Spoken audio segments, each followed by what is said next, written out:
요한복음 8장 1절로 11절까지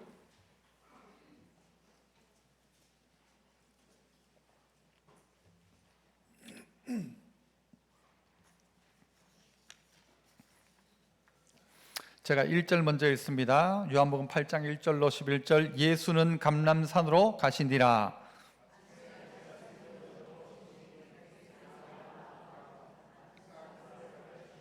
서기관들과 바리새인들이 음행 중에 잡힌 여자를 끌고 와서 가운데 세우고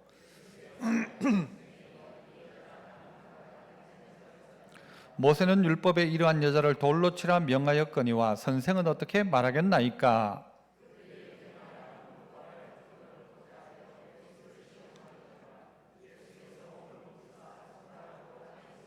그들이 묻기를 맞이 아니하는지라. 이에 일어나 이르시되 너희 중에 죄 없는 자가 먼저 돌로 치라 하시고,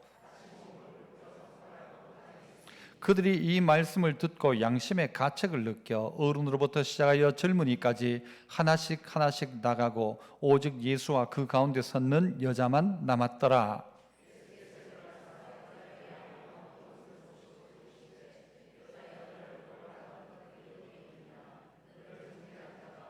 같이요. 대답하되 주여 없나이다. 예수께서 이르시되 나도 너를 정죄하지 아니하노니 가서 다시는 죄를 범하지 말라 하시니라.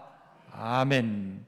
오늘 주님의 말씀, 나도 너를 정죄하지 않는다. 오늘 이 제목을 가지고 말씀을 함께 나누고자 합니다. 잘 아시는 대로 오늘 이 말씀은 서기관들과 바리새인들이 음행 중에 있던 여자를 현장에서 잡아와 가지고는 예수님께 데리고 옵니다.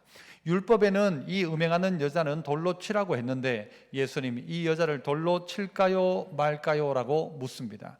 묻자 예수님 대답하시죠. 죄 없는 자가 먼저 돌로 쳐라 하셨고, 그러자 그들이 다 집으로 돌아갔다. 그런 내용이 오늘 본문 속에 있습니다. 우리가 살아가는 우리의 삶들 속에 우리는 죄에 늘 노출되어져 살아갑니다. 그래서 죄인은 두 종류가 있다고 하죠. 걸린 죄인과 걸리지 않은 죄인. 걸린 죄인은 어디에 있는가 하면 감옥에 있고, 안 걸린 죄인들은 어디에 있습니까? 교회에 있다. 그죠? 교회는 안 걸린 죄인들.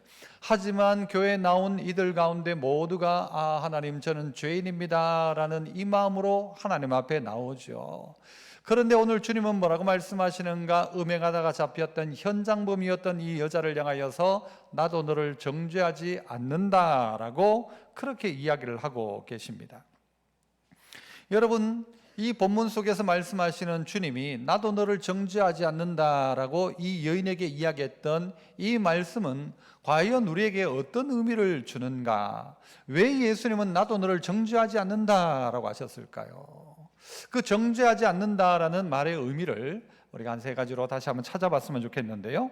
그 첫 번째는요, 율법의 정죄입니다. 한번 따라 합시다. 율법의 정죄. 율법이 하는 역할이 뭔가 하면 정죄하는 것입니다. 우리에게 율법이란 것은 법이란 말이죠. 법이 있기 때문에 그 법이 우리를 향하여 너 잘못했다라고 가르치고, 그 가르침을 통해서 우리는 어떻게 하란 말이죠? 말씀대로 법대로 살아가라. 이것이 율법의 의미일 겁니다. 그런데 오늘 보면 이 결국은 우리에게 이 법이 있음으로 말미암아 우리가 잘못을 깨닫게 되어지는 것이 율법인데, 여러분 오늘 본문 속에 보면 누가 나오는가 하면 바리새인과 서기관이 나옵니다. 이 바리새인과 서기관이 어떻게 하는가 하면요, 이 한 여자를 잡아오더라는 것이죠.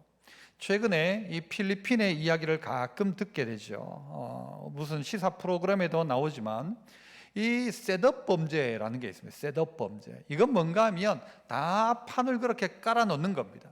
그리고는 그 안에 딱 걸려들면 그 사람이 죄 없는데도 불구하고 죄인 되는 것입니다. 예를 들자면 한국 사람이 살고 있는 집에 누군가가 몰래 들어가서 그 서랍 속에 마약을 갖다 놓습니다. 갖다 놓고는 조금 있다가요, 경찰들이 들이닥쳐가지고 다 검사하는 것처럼 해가지고는 거기 서랍에서 마약을 발견해냅니다. 그리고 그를 잡아가죠. 그리고는 어떻게 하는가 하면요, 돈 내놔라는 것이죠. 경찰들이 전부 연루되어 가지고는요, 조직적으로 이런 범죄를 일으키기도 합니다. 또 어떤 사람들은요, 공항에서 어떤 물건을 좀 배달해 달라고 하는 사람이 있습니다. 그게 뭐 큰 물건도 아닌데 이거 제가 정말 급해서 그런데 이것 좀 해줄 수 없냐고. 저도 언젠가 한번요 미얀마에서 나오는데 어떤 사람이 오더니요 이거 참 보내야 될 중요한 샘플인데 이걸 좀 이렇게 좀 해줄 수 없냐 하더라고요. 안 된다 그랬죠. 못한다 그랬죠. 그런데 그분이 저한테 오더니요 자기도 교회 다녔는데 목사님 맞으시냐? 맞긴 맞는데 안 된다고 했죠. 그런데 좀 있으니까 자기가 여기 미얀마의 어느 교회를 다녔는데 그 목사님한테 전화를 해도 됩니다 하더라고요. 제가 그 목사님 알았거든요. 그래가지고요 어쩔 수 없이 제가 그 목사님한테 전화를 했어요. 하니까 그 목사님이 그분은 믿어도 됩니다. 그래가지고는요 제가 받았는데 받으면서도 다음에는 내가 다시 하나 봐라 내가 그랬습니다. 왜냐하면요 어떤 사람들이 그 물건 가운데서 표시나지 않게 착한 사람이, 선한 사람이, 이쁜 사람이 와가지고 이거 제발 좀 부탁해요 하면요 어지간하면 우린 착한 마음 가지고 해주거든요. 그런데 그 안에 이상한 물건, 잘못된 물건을 넣어놓은 겁니다. 그러면 어떻게 되는가 하면 그걸 운반하는 순간 큰일 납니다. 우리가 어디 중국 같은 데 가서 마약에 걸리면요 자칫 잘못하면 사형까지도 언도됩니다. 심각한 문제입니다. 그런데 이렇게 셋업 범죄, 이 사람을 공경에 빠뜨리기 위해서 이 사람을 이용해 가지고는요 뭔가 잘못된 일들을 꾸미는 자들이 있는데 그가 누군가? 바리새인과 서기관이었다는 것입니다. 이 바리새인과 서기관은 어떻게 셋업 범죄를 했는가, 왜 이 범죄가 셋업 범죄인가를 성경을 통해서도 우리는 알아볼 수가 있습니다. 그건 뭔가 하면요 어떻게 이 간음하는 현장에 잡힌 여인, 현장에서 이 여자가 잡힐 수 있느냐라는 겁니다. 보통은요 남녀관계는 은밀한 자리에서 하기 때문에 잘 필 일이 없습니다. 현장범으로 쉽게 잘 안 잡힙니다. 두 번째는요 이 여자의 이 문제가 지금 셋업 범죄라는 것은 뭔가 하면 여러분 이 둘 남녀의 문제라고 한다면 여자만 돌로 치는 것이 아니고 누구도 있습니까? 그러면 남자 그놈도 있을 거예요. 그놈은 어디 갔습니까 지금? 목사님 그렇네요. 그놈이 더 나쁜 놈인데 그놈이 어디 갔냐는 것이죠. 여러분 그놈은 어디에 가 있는가 하면 지금 어딘가에 가 있는지 모르고 아니면 돌 들고 그 옆에 서 있을지도 모릅니다. 어떻게 하려고요? 이 남자를 통해서 이 여자의 이 범죄 행각을 통해서 결국은 더 원하는 큰 그림이 무엇이었습니까? 여러분 성경을 보시면 예수님을 향하여서 고발할 조건을 얻고자 했다. 6절에 그렇게 해요. 고발할 조건을 얻고자 하여 예수를 시험함이로라. 이렇게 여자를 잡아와 가지고 돌로 치려고 했던 이 의도가 뭔가 하면 이 여자는 관심 없고 여자는 죽든 살든 상관없고 그러나 누구요? 이걸 통해 가지고 예수를 고발할 조건을 찾고자 했다. 이게 바로 셋업 범죄이죠. 시간상 봐도 이 시간이 언젠가면요 아침 시간이에요. 아침 시간에 여러분 이렇게 잡아오기 쉽지 않습니다. 그런데 언제요? 예수님이 이 초막절 명절을 다 끝내고 난 다음에 남들은 다 집으로 갔는데 오늘 우리 본문 앞에 보면 예수님은 오늘 본문에 어디로 가시는? 감람산에 가셨다. 예수님은 기도하러 가셨는 동안 바리새인과 서기관들은 무슨 일을 꾸미고 있는가 하면 예수 고발할 조건, 예수 죽일 방법을 찾았던 것입니다. 그래서 시간상 아침이었어요. 그리고 이렇게 했던 최종적인 목적이 뭔가? 예수를 고발하기 위해서, 예수 죽이고 예수 시험하기 위한 의도로서 이 일을 사용했다는 것입니다. 바꿔 이야기하면 바로 이 여자는 수단이었어요. 뭘 위한 수단? 예수 잡기 위한 수단이었다는 거죠. 그러니까 이 여자도 그런 면에서는 피해자이기도 합니다. 그러나 최종적인 피해를 누구에게 끼치려고 하는가 하면 예수를 죽이려고 하더라. 누가? 바리새인과 서기관이. 언제? 초막절 끝내고 난 다음에. 초막절의 큰 명절이었어요. 이것 가운데 계속 하나님 앞에 제사 드리고요, 이스라엘 백성들이 하나님 앞에 구원받은 것에 감사하는 이 초막절에 이 부흥회를 끝내고 난 다음에 바리새인 서기관은 뭘 하는가? 여러분 사람 죽이겠다는 것이죠. 예배 잘 드리고 난 다음에 그 다음에 어떻게 하는가? 사람 죽이려는 생각하는 게 바리새인 서기관이란 말입니다. 서기관은 뭐 하는 사람입니까? 성경 필사하는 사람이, 성경 쓰는 사람. 이 사람이요 성경 이 사본을 다 뺏겨 쓰는 사람이에요. 그러니까 여러분 우리 교회도 뭐 성경 쓰는 사람이 있는데 성경 실컷 써가지고 몇 권을 쓰고 제일 많이 쓰고 매일마다 성경 필사를 하고 성경을 막 3장, 평소에는 3장, 주일날은 5장 읽고 성경 많이 읽고 성경도 많이 쓰는데 뭘 하는가 하면 사람 죽이겠다는 것이죠. 율법을 가지고 성경을 가지고 뭐 하는가 하면 사람 죽이는 일에 쓰고 있다는 것입니다. 이 음행하는 현장에 잡힌 여자를 붙잡아서 돌로 칠까요 말까요? 라고 묻고 있죠, 예수님께. 왜 묻습니까? 치라고 하면 이 여자 죽이는 책임은 누구에게 있습니까? 예수님에게 있는 것이고요. 아이고 불쌍하다 치지 마라 하면 뭘 어기는 겁니까? 율법이 음행한 여자 돌로 치라고 했는데 하지 마라 했으니까 성경을 어기는 게 되고. 여러분 어떻게 해야 됩니까? 예수님이 어떻게 하셔야 합니까? 여러분, 그러나 이 모든 일의 주범은 누군가 하면 사단입니다. 사단이 주범입니다. 율법의 정죄를 통해서 우리에게 일하는 건 누군가 하면요, 사단이 계속적으로 일하고 있는 것입니다. 이 일에 속으면 사단의 하수인이 되는 것입니다. 그래서 사람을 정죄하기 시작하죠. 말씀을 가지고 사람을 정죄하는 거예요. 성경 읽고는 그 기준을 가지고 온갖 사람들을 난도질하기 시작하는 것이죠. 이것을 성경을 몰랐을 땐 그게 죄인 줄도 몰랐는데 알고부터는 내가 죄 짓지 말아야지가 아니라 죄 지은 사람 찾아다니는 거죠. 그런 이 가늠한 여자를 찾아다니는 거죠. 그리고 그 여자한테 돌 들어가지고 던지려고 하는 계획이 오늘 이들의 계획이었다는 것입니다. 주일날 예배 잘 드리고 난 다음에 돌 하나씩 들고 사람들 때리러 다닌 거죠. 저 죄인, 저 나쁜 놈, 저런 놈들, 저 나쁜 놈들, 저 죽일 놈들, 저 우리 동네에 있으면 안 될 인간들 하면서 돌을 들고 그 사람을 던지려고 하는 사람이 누군가 하면 바리새인, 서기관, 자칫 잘못하면 우리가 그런 사람 될 수 있다는 것입니다. 2023년도를 끝내면서 우리가 해야 될 중요한 일 중에 하나가 뭔가 하면요, 용서하는 일들입니다. 용서해야 하고 용서 또한 받아야 합니다. 정죄하고 비난하고 비판이 아니라 여러분 그를 향하여 용서해 주는 것입니다. 의도적으로 두세 사람이 모여가지고는요 한 사람 바보 만드는 거 쉬운 일입니다. 두세 사람이 작당만 하면요 한 사람 죽일 수도 있습니다. 의도적인 셋업 범죄입니다. 이 바리새인과 서기관은 셋업 범죄의 장본인이었습니다. 자기들도 몰랐어요. 바울도 바리새인이죠. 사실 그가 어떻게 했습니까? 이 하나님의 의를 가지고 예수 믿는 사람 죽이러 다녔어요. 자기는 그게 옳은 줄 알았어요. 이 율법을 시행하는 게 옳은 일이라고 생각했어요. 그러나 주님 만나고 그 인생은 바뀌기 시작하는 것이죠. 언젠가 한번 제가 교육전도사 시절에 그 교회에 있던 어떤 장로님이 저한테 와가지고 이렇게 이야기를 하시더라고요. 목사님 애가 목사님한테 막 큰 소리로 이야기하는 게 좋습니까? 아니면 아빠 이렇게 하면 조용하게 말하는 게 좋습니까? 라고 묻더라고요. 여러분 어떻게 말하는 게 좋습니까? 어떻게 말하는 게 좋습니까? 조용하게 말하는 게 좋죠. 애가 와가지고 아빠! 이러면 야 심장 떨어진다 이렇지 않겠습니까? 그런데 그분의 질문에 의도가 있었어요. 저는 그걸 알았습니다. 그분이 무슨 의도였을까요? 그분이 왜 그 질문을 제게 했는가 하면요, 이분은 교회에서 통성기도 하는 걸 싫어하는 사람이었어요. 주여 주여 이걸 싫어하는 사람이에요. 하나님이 우리가 속으로 말해도 다 들으시는데 무슨 소리 질러가면서 기도하느냐, 하나님이 뭐 귀가 없냐 못 듣냐 왜 소리 지르냐는 거예요. 저도 소리 지르네 지금. 그죠? 왜 소리 지르냐는 거예요. 그런데 까딱 잘못하면요 그분의 유도신문에 넘어갈 뻔했어요. 그분의 의도가 뭐였는가 하면요, 저의 이 답을 듣고는 우리 교회가 지금 잘못하고 있다라는 거죠. 우리 교회가 잘못하고 있다. 왜 기도할 때 소리를 지르냐. 그분은 또 그런 이야기까지 해요. 왜 교회 예배 시간에 박수를 치냐, 찬송할 때 왜 박수 치냐, 찬양 끝나면 왜 박수 치냐, 박수는 오직 하나님만 받으셔야 된다 이러면서 잘못됐다는 거죠. 드럼 치는 것도 잘못이고 교회 지금 하는 게 잘못이라고. 주일날 교회 와가지고는요 박수 치면 은혜 못 받는 거예요. 박수 치면 은혜 못 받아요. 통성기도 하면 막 은혜가 안 되는 거예요.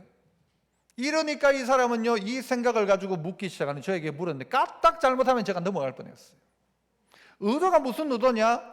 누구 한 명을 잡겠다는 의도였어요. 우리 목사님 지금 잘못하고 있다 이거죠. 막 통성으로 기도하는 게 잘못됐다라는 것이죠. 그런데 예배 시간에 앉아서 하는 생각이 뭔가 하면 어떻게 잡을까? 어떻게 저 인간 잡을까? 예배 시간 마치고 집에 가가지고 그 인간 어떻게 잡을까? 어떻게 정죄할까? 그 나쁜 놈, 그 죽일 놈 아니고, 오늘 우리의 마음들 속에 연말을 맞아서 우리 마음속에 어떤 마음이 있어야 된다고요? 주님이 말씀하시죠. 나도 너를 정죄하지 않는다. 그런데 성경 읽고 성경 알고 믿음 안에 산다고 하고 예배 드리고 초막절을 끝낸 그들이 밤새도록 고민한 게 뭔가 하면 어떻게 죽일까? 어떻게 예수 고발할까라는 것입니다.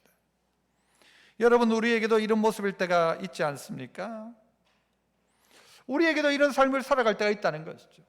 율법은 분명히 이야기합니다. 율법은 죄 지으면 죽는다는 이야기를 합니다. 모든 사람이 죄를 범하였음에, 로마서 3장 23절, 모든 사람이 죄를 범하였음에 하나님의, 우리 좀 외워야 될 거 외워야 돼요. 하나님의 영광에 이르지 못한다 그랬어요.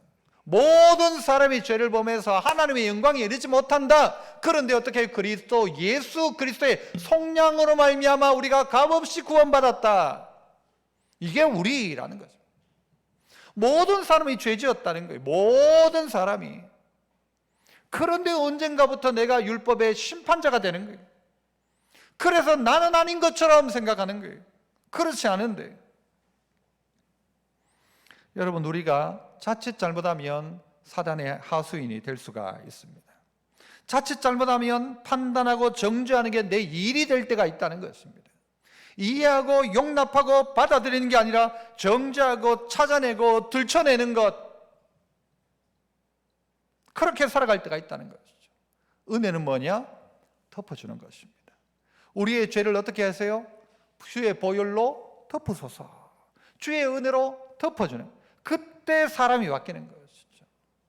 오늘 사단은 셋업 범죄자입니다. 우리를 어떠하든 넘어뜨리게 합니다. 어떠하든 죄악 가운데 빠져버리게 합니다. 기억해야 됩니다.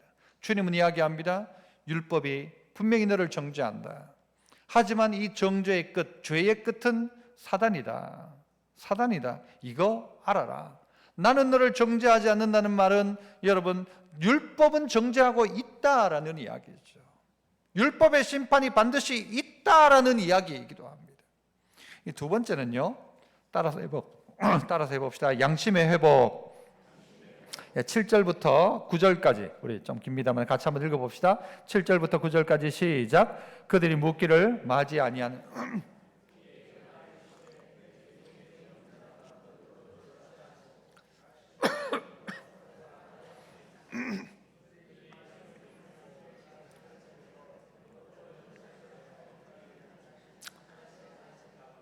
오직 예수와 그 가운데 섰는 여자만 남았더라. 아멘.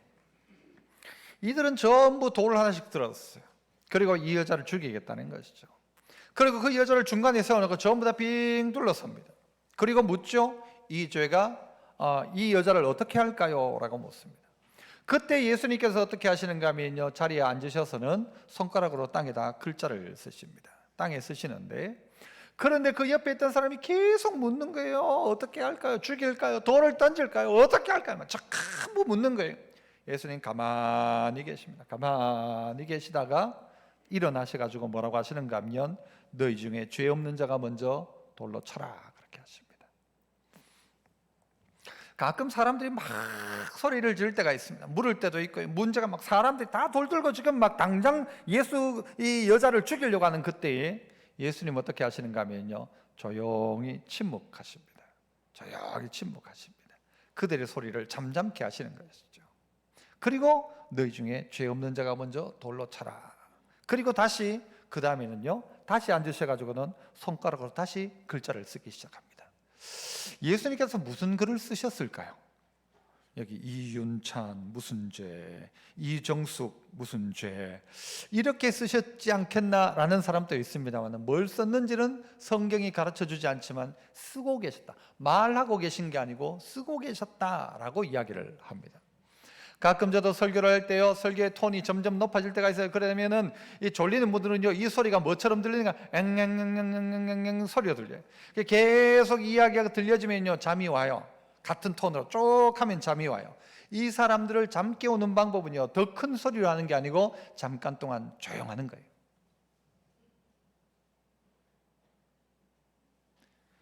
조용하면요, 자던 사람이 깜짝 놀라요.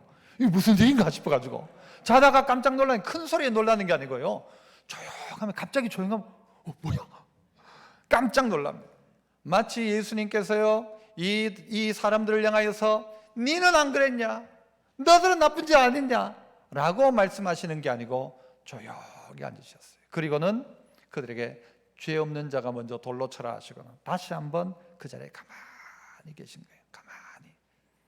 설교를 통해 깨닫는 게 아니고 가만히 있는데 깨달아지는 거예요. 너희 중에 죄 없는 자가 먼저 돌로 쳐라. 죄 없는 자가 쳐라. 이건 치라는 말입니까? 치지 말라는 말입니까?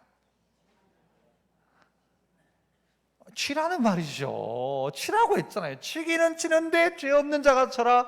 죄 없는 사람이 있느냐? 없다라는 거죠, 사실은.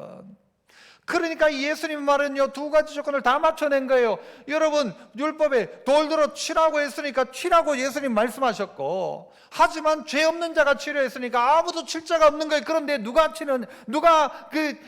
되느냐? 양심의 가책을 느끼는 사람들이어야 한다는 거죠. 예수님의 이 말씀 한마디에 사람들이 양심의 가책을 느끼기 시작합니다. 성경이 그렇게 이야기하잖아요. 예수의 말씀을 듣고 죄양심의 가책을 느꼈고, 다시 한번 보세요. 9절 말씀. 그들이 말씀을 듣고 이 말씀을 듣고 이 예수의 말씀을 듣고 먼저 쳐라, 죄 없는 자가 쳐라 라는 말씀을 듣고 양심의 가책을 느꼈고, 그 다음 어떻게 돼요? 누구로부터? 어른으로부터 시작하여 젊은이까지 하나씩 나가고 라고 이야기해요. 하나씩 나갔다. 누구부터 시작입니까? 어른부터 시작이었습니다. 어른부터 시작해서 그 다음은요, 젊은이들까지 그 양심의 가책을 느끼기 시작했다는 것입니다. 우리의 인생의 연수가 더하면 더할수록 쌓이는 건 뭔가 하면 우리의 죄들일 수 있습니다. 그래서 어른들이 먼저 어떻게 양심의 가책을 느끼기 시작했어요. 어른이 먼저 느껴야 하는 것입니다. 그러면 애들 따라가는 것입니다. 어른이 양심의 가책을 느끼지 않으면 애들도 따라가지 않습니다. 요즘 아이들 나쁘다, 악하다, 못됐다 하는데 누구 때문이냐? 어른 때문이죠. 어른이 만들어 놓은 셋업 번제 연장 가운데 아이들이 있는 겁니다. 어른들이 파놓은 돈 벌려고 만들어 놓은 그 자리에서 아이들이 허덕대고 있는 겁니다. 누구부터? 어른부터 시작하여 돌을 내려놓아라는 것입니다. 교회 안에도 보면요, 선배들 중에 예를 들어 어떤 교회가 그 어른 선배들이요 자꾸 지적하고 교회의 문제를 발견해내고 발각하고 들춰내고 하는 사람들이 많은 교회는 그 자녀들도 똑같이 합니다. 그러나 어른들이 덮어주고 용납하고 안아주면요, 그 자녀들도 그렇게 자랍니다.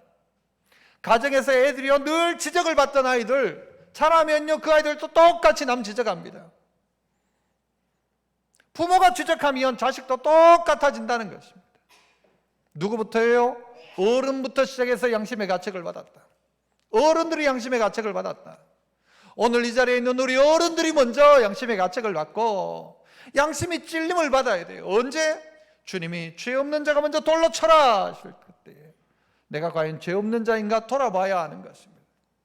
예수님은 그 이야기를 하시니까요, 각자가 마음속에 와닿기 시작하는 거예요. 깨달아지기 시작하는 거예요. 양심이 회복되기 시작하는 거예요. 여러분, 우리는 다들 돌 하나씩을 들고 있습니다. 왜냐하면 나는 아닌 것처럼 보이기 위해서. 나는 아니다.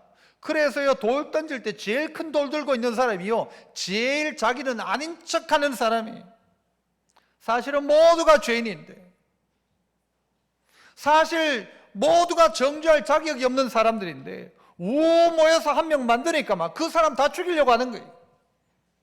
가만히 생각해 보니까 너희 중에 죄 없는 자가, 성경을 통해 깨달은 바, 예배를 통해 깨달은 바, 초막절을 통해 깨달은 바 하나님의 은혜, 우리를 구원하신 하나님의 은혜를 고백하고 알고 있는 그들이 지금 손에 뭘 들고 있느냐? 돌을 다 들고 있는 거예요.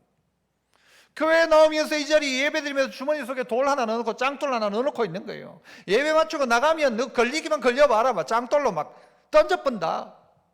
여러분, 이런 마음이 우리 안에 있다면 올해가 가기 전에 이 마음 내려놓아야 되죠. 누구부터 시작해서? 어른부터 시작해서. 어른이 내려놓으면 애들 내려놓는 것이죠. 어른부터 시작해서 젊은이까지 하나씩 어떻게 해요? 돌을 버려두고 다 떠나가기 시작합니다. 오늘 예배가 마쳐지고 난 다음에 이 자리에 전부 돌 하나씩 다 있어요. 모아가지고 이 돌 무더기 만들어야 돼요.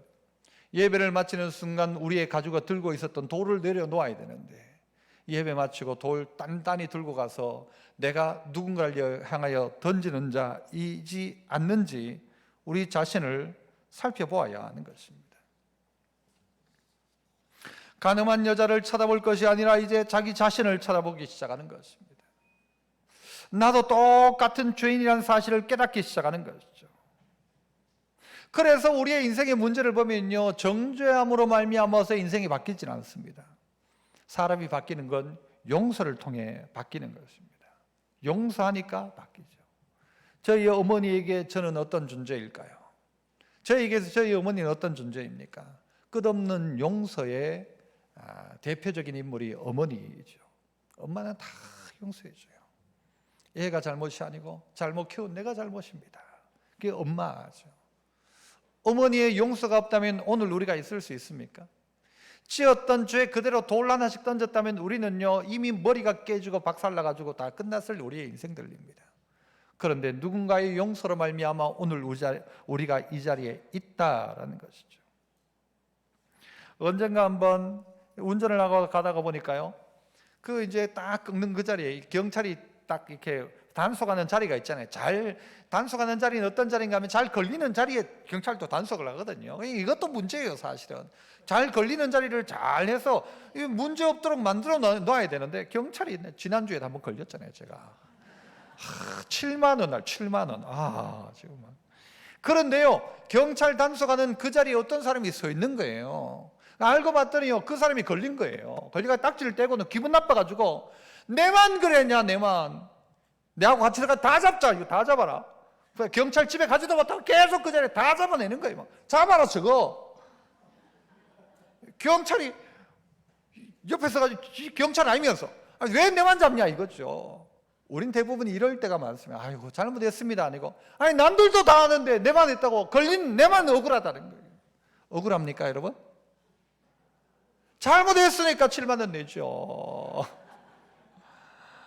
그런데 억울하다는 거예요. 내만 걸린 게 억울하다는 거예요.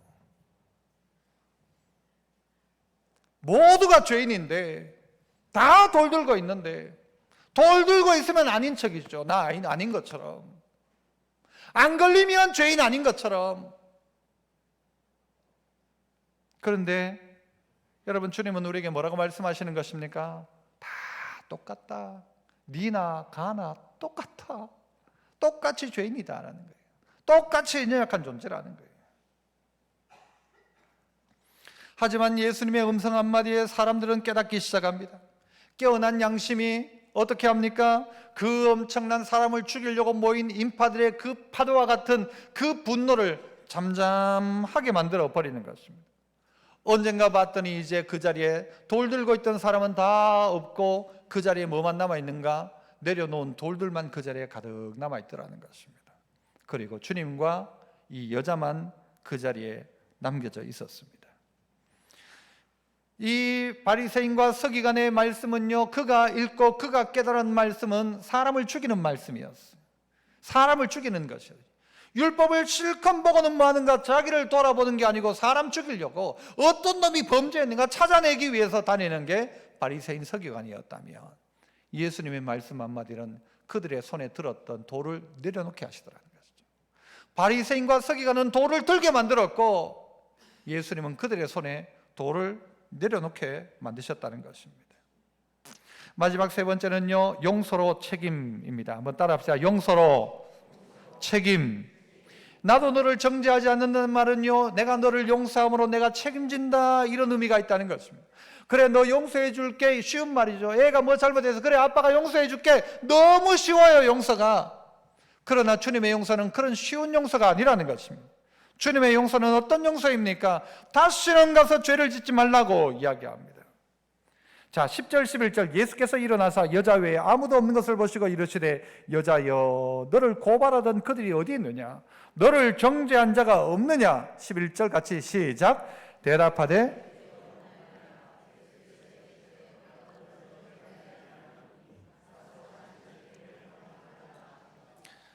예수께서 이르시되, 나도 너를 정죄하지 않는다. 하지만 가서 다시는 죄를 범하지 말라. 이 말은 이 여인이 죄를 안 지었다는 말이 아니잖아요. 죄 지었단 말이에요. 이 죄는 죽음이라는 율법의 정죄가 있다는 말이에요. 그런데 이 사람들, 동일한 죄인들이 이 죄인을 향하여 돌 던질 자격이 없단 말이죠. 그러나 돌을 던질 수 있다면 누가 던질 수 있는가? 죄 없는 예수님은 돌 들어가지고 그 여자 던져도 돼요. 왜? 죄 없는 분이니까. 죄 없는 예수님이니까. 그러나 나도 너를 정죄하지 않는다. 그러나 여러분이 정죄하지 않는다는 이 용서가 쉬운 용서입니까? 아니요, 절대 쉬운 용서가 아닙니다. 주님은 돌멩이를 내려놓고 어떻게 하셨어요? 십자가를 지셨어요. 십자가로 이 여인을 용서해 주셨다는 것입니다. 슈룹이라는 드라마가 있었습니다. 그 장면 중에 하나가 뭔가 하면요, 임화령, 이 김혜수가 맡았던 임화령이라는 이 중전마마, 이 중전이 어느 날 길을 가다가요, 억울한 일을 당한 여자 종 하나를 발견하게 된 거예요. 이 양반이 이 여종을 겁탈을 하려고 했던 모양이죠. 그리고는 이 여자 아이를 더 나쁜 사람으로 만들어 버리는 거예요. 이 여자를 도리어 더 피해자를 가해자로 둔갑시켜 버린 거예요. 그러니까 이 중전마마가 가다가는요, 이 양반 놈의 얼굴을, 뺨을 때려버리는 거예요. 때려버리니까 노발대발이죠. 그런데 이 여인이 중전이라는 사실을 알자 이 양반이 죄송하다고 죽을 죄를 졌으며 용서해 주십시오 중전마마. 그러니까 이 중전이 뭐라고 하는가 하면요, 당신이 내한테 지금 용서를 빌 게 아니고 이 여자, 종이지만 이 여자에게 용서를 빌어야 된다. 용서를 빌어라. 네가 잘못했던 거, 네가 덮어씌웠던 거 용서를 빌어라. 내가 널 겁탈한 걸로 모자라 모든 책임을 뒤집어 씌웠다, 이러면서 용서를 빕니다. 다 일이 끝난 듯 할 때에 그 여종이 겁을 먹고는 이 중전에게 와서 이야기합니다. 이제 그만하시길 간청드립니다. 마마께서 떠나시면 제 삶은 더 가혹해질지 모릅니다. 지금은 내가 이긴 것처럼 보이고 양반이 내한테 사과했지만 마마가 떠나고 나면 난 더 힘들어집니다. 더 고생합니다. 그러니까 제발 이 정도에서 멈추시라고. 중전 마마가 우리의 삶을 아냐고. 중전 마마는 멋지게 그렇게 하고 가면 되지만 나는 떠나고 나면 더 맞아 죽는다고, 막 그런 의미이겠죠. 그러자 그때 이마령, 이 김혜수가 멋진 말 하나를 남깁니다. 내 이미 너의 인생에 끼어들었다. 내 이미 너의 인생에 끼어들었다. 내가 너 책임진다라는 것이죠. 주님 또 이 가늠하다가 현장에 잡힌 이 여인을 향하여 이야기하십니다.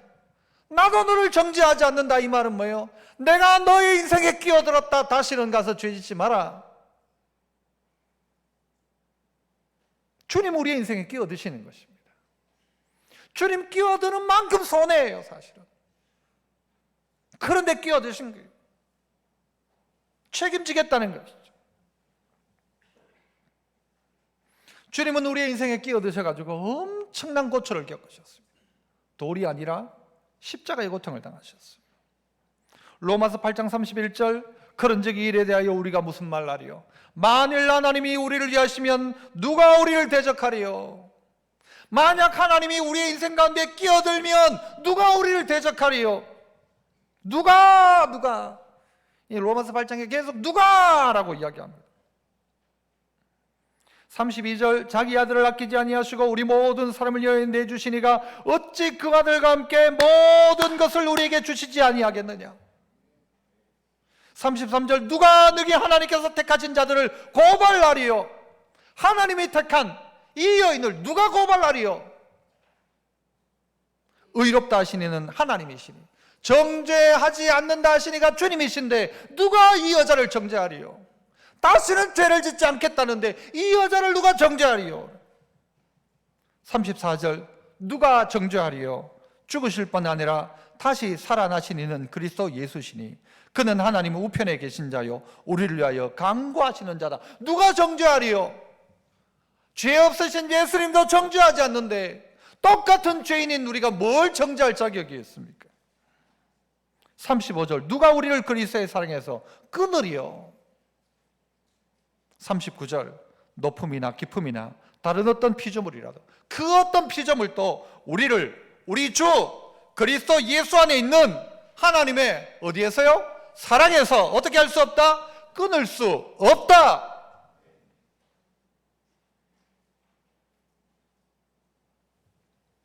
주님과 나만 남아 있습니다. 사람 다 떠나갔어요. 그 여자와 주님과만 독대하고 있습니다. 정죄할 수 있는 유일한 분, 심판할 수 있는 유일한 분께서 뭘 하시는가? 용서하십니다.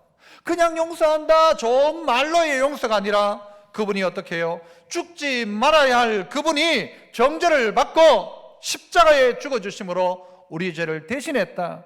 이 가늠하다가 현장에 잡힌 이 여인은요, 오늘이 끝날이었어요. 오늘이 죽는 날이었어요. 아하, 내 인생 이렇게 끝나는가 싶었는데 주님의 용서가 그의 인생 가운데 찾아와서 가라! 다시는 죄를 짓지 마라. 다시 그의 인생 가운데 뭐가요? 내일이 주어진 것입니다. 다시 그의 인생에 미래가 주어진 것입니다. 가라! 그의 삶의 현장이 그에게 주어진 것이죠. 우리는 종종 기도할 때에 주기도문을 가지고 기도합니다. 우리가 우리에게 죄 지은 자를 사하여 준 것 같이 우리 죄를 사하여 주옵시고. 같이 한번 해봅시다. 시작. 우리가 우리에게 죄 지은 자를 사하여 준 것 같이 우리 죄를 사하여 주옵시고. 얼마나 위험한 말입니까, 이 말이. 주님이요, 보통 분이 아니에요. 아까도 봐요. 죄 없는 자가 먼저 돌로 쳐라. 누구든지 먼저 나와라, 돌로 쳐라 한번. 누가 한 명이 대표로 먼저 쳐라. 그런데 어른부터 전부 다 돌 놓고 양심의 가책을 느껴 갔다고 했잖아요. 이 말씀도 주님, 우리가 우리에게 죄 지은 자를 사하여 준 것 같이 우리 죄를 사하여 주옵소서라고 기도해라. 조건절이 있다는 게 조건절이. 죄 없는 자가 해라. 사하여 준 것 같이 우리 죄를 사하여 주옵시고 라고 기도해라. 이게 우리의 기도입니다.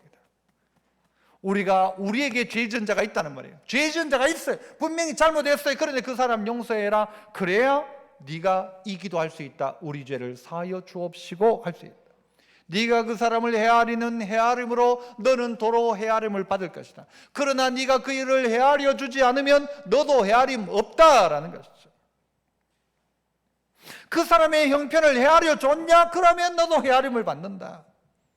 그러나 그 사람의 형편 처지도 모르면서 비판하고 모르면서 정죄하고 모르면서 셋업 범죄를 해가지고는 그 사람을 아주 나쁜 사람 만들어 놓고 몇 사람이 모여 쑥덕쑥덕하면 그 사람은 죽일 놈 되는 거죠. 우리가 우리에게 죄 지은 자를 사하여 준 것 같이 우리 죄를 사하여 주옵시고. 그래서 이 기도는요, 함부로 따라하면 안 되는 기도가 이 기도입니다. 정말 위험한 기도가 이런 기도입니다. 그러나 이 기도 우리가 해야 합니다. 주님의 용서는 쉬운 용서가 아닙니다. 용서를 건 용서, 목숨을 건 용서입니다. 그의 목숨을 걸고 이 죄인, 이 여자를 용서해 준 것처럼 그 주님은 우리의 인생 가운데 용서해 주시는 분, 책임지는 그 용서입니다. 용서의 책임을 지고 있다는 말입니다. 계시록 12장 10절 내가 또 들으니 하늘에 큰 음성이 있어 이르되 이제 우리 하나님의 구원과 능력과 나라와 또 그의 그리스도의 권세가 나타났으니. 권세가 나타났어요. 그러니까 어떻게 돼요? 우리 형제들을 참수하던 자, 누굽니까? 마귀 사단의 권세죠. 우리 형제들을 참수하던 자, 곧 우리 하나님 앞에서 밤낮 참수하던 자가 쫓겨난다. 언제요? 그리스도의 그 빛과 그 영광, 그 권세가 임할 때에 참소하던 자가 쫓겨난다. 11절 또 우리 형제들이 어린 양의 피와 자기들이 증언하는 말씀으로써 그를 이겼으니. 이길 수 있는 게 뭐로 이긴다고요? 우리 형제들이 어린 양의 피와 자기들이 증언하는 말씀, 그리스도 어린 양의 피와 말씀으로 뭐를 이긴다? 이 참소하는 자를 이긴다라는 것입니다. 그들이 죽기까지 자기들의 생명을 아끼지 않았다. 주님이 또한 우리를 위해 그 생명을 아끼지 않고 우리를 어떻게 해요? 이기게 하셨다. 참소하는 자를 쫓아내셨다 이야기합니다. 성도 여러분, 주님 이야기하십니다. 나도 너를 정죄하지 않는다. 아니, 주님이 정죄하지 않는다고 하는데 우리가 무슨 자격이 있어가지고요. 죄 없는 주님이 괜찮다는데 우리가 무슨 죄를, 무슨 능력, 무슨 권세를 가지고 정죄합니까? 우리에게 정죄의 권세는 없고 우리에게 있는 유일한 권세가 있다면 용서의 권세입니다. 자격이 있다면 용서할 자격은 있는데 정죄할 자격은 우리에게 없습니다. 그러므로 한 해가 가기 전에 용서할 건 용서하고, 또 용서를 구할 건 잘못했다고 이야기하고, 그래서 우리 온 성도들 안에 이 용서가, 이 하나님의 덮으심의 은혜가, 하나님의 긍휼의 은혜가 가득하여 나도 너를 정죄하지 않는다는 복된 역사가 여러분의 삶 가운데 나타날 수 있기를 축복합니다. 은혜로우신 아버지 하나님 감사합니다. 힘든 인생을 살아가며 이런 문제 저런 문제도 많고, 이런 죄 저런 죄 가운데 허덕댈 때도 참 많습니다.